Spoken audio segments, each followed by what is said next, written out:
Channel के सभी दर्शकों को नमस्कार। जय श्री कृष्णा। मनुष्य के अंदर क्या कामांधता इतनी ज़्यादा भरी हुई है?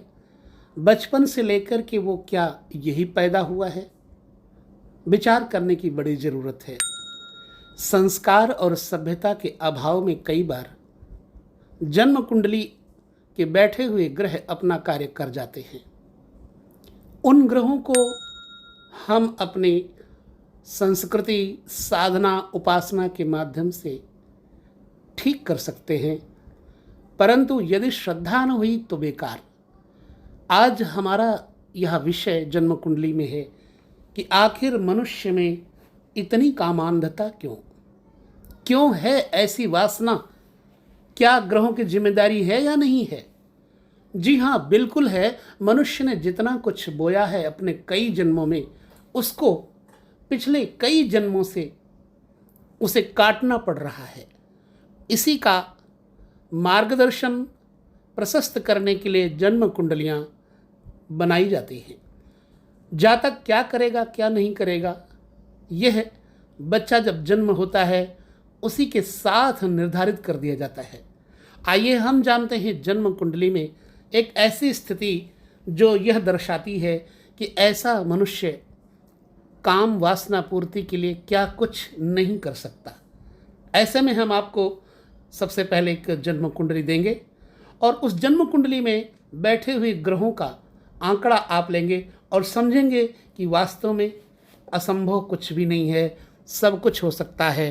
प्रकृति के वश में सब कुछ है और प्रकृति जिसके वश में है वो है आत्मा, परमात्मा अर्थात ईश्वर। तो ऐसे में यदि आप ईश्वर का आश्रय लेकर के कर्म करते हैं तो प्रकृति भी आपके साथ हाथ में हाथ मिलाकर चलती है और तब आपका कुछ बिगड़ नहीं पाता। तो इस कुंडली को आप ध्यान से देखिए और देखने के बाद आप अंदाज़ा लगाएंगे कि यह व्यक्ति कैसा है। वासना पूर्ति के लिए यह व्यक्ति कुछ भी कर सकता है। अब इस चार्ट में आप बड़े गौर से देखें, लग्न और सप्तम भाव, पंचम भाव एवं द्वादश अर्थात 12वां भाव काम भावना प्रज्वलित करते हैं। फिर से कहता हूँ, सप्तम भाव, पंचम भाव, द्वादश भाव ये काम भावना प्रज्वलित करते हैं। लग्न मनुष्य का शरीर है, रूप रंग स्वभाव, देह सौष्ठव है, तो पंचम भाव जातक के प्रेम का कारक है। सप्तम भाव भोग का, वासना उद्दीपन का और 12वां भाव वासना पूर्ति, स्खलन, वासना तृप्ति अथवा वीर विसर्जन का माना गया है। यदि उक्त भावों के स्वामी क्रूर ग्रहों से ग्रसित हों या इनका संबंध नीच ग्रहों से संबंधित हो तो वह व्यक्ति कामांध होकर कुछ भी कर सकता है। इस कुंडली में सर्वप्रथम लग्न देखिए।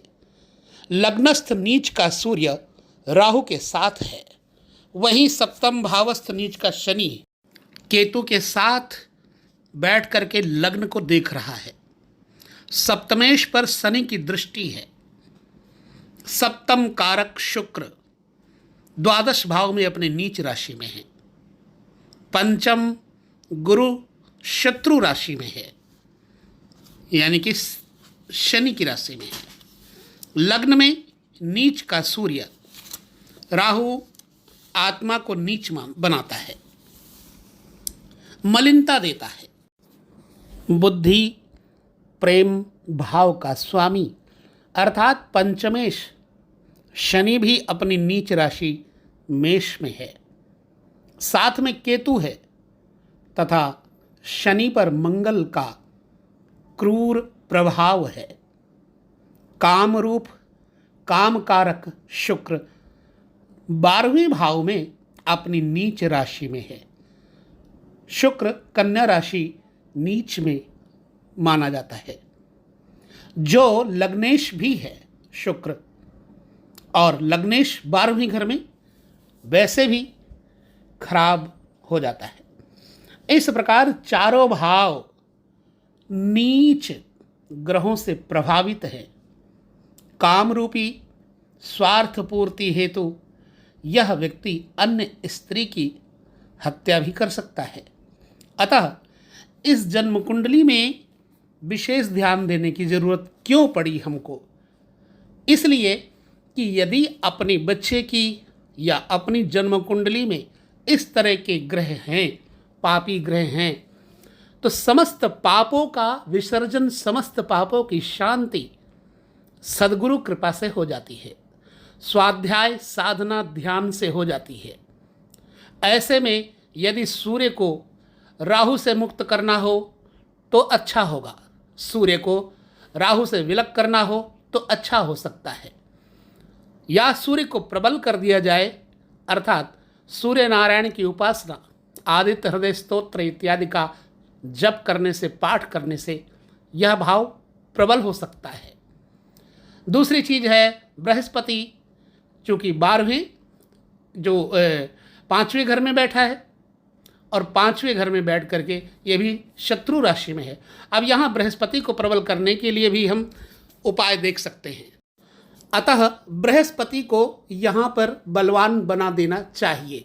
बृहस्पति को बलवान बनाने के लिए उपाय करें, तब जाकर के ये कुछ ठीक हो सकता है। तो मेरा उद्देश्य सिर्फ और सिर्फ केवल प्रत्येक कुंडली पर ध्यान दे करके पढ़ने की ज़रूरत समझना है, और यदि अच्छे से आप कुंडली पढ़ते हैं, बताते हैं, तो उसका उपाय भी आपके अंदर बताने की क्षमता दे सकता है।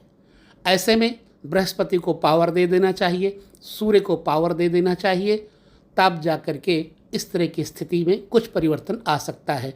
भगवान शिव सब कुछ करने में समर्थ हैं, क्योंकि शंकर करे सो होए। अतः ऐसी अवस्था में महामृत्युंजय मंत्र का जप करना भी जातक के लिए यह दोष निवृत्ति कर देता है।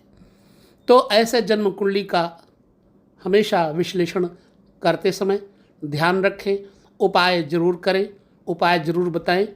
कुंडली के ग्रहों को उपाय के द्वारा मोड़ा जा सकता है, ख़त्म नहीं किया जा सकता है। अतः मैं यही कहूँगा कि मेरा उद्देश्य किसी के ऊपर उंगली उठाना, टिप्पणी करना नहीं है। जगत में सब कुछ संभव है, और जगदीश्वर के आधार आश्रय पर जो चला जाता है उसके लिए जगत ही परमात्मा रूप बन सकता है। तो वीडियो कैसा लगे हमें ज़रूर बताएं। जागृत रहें,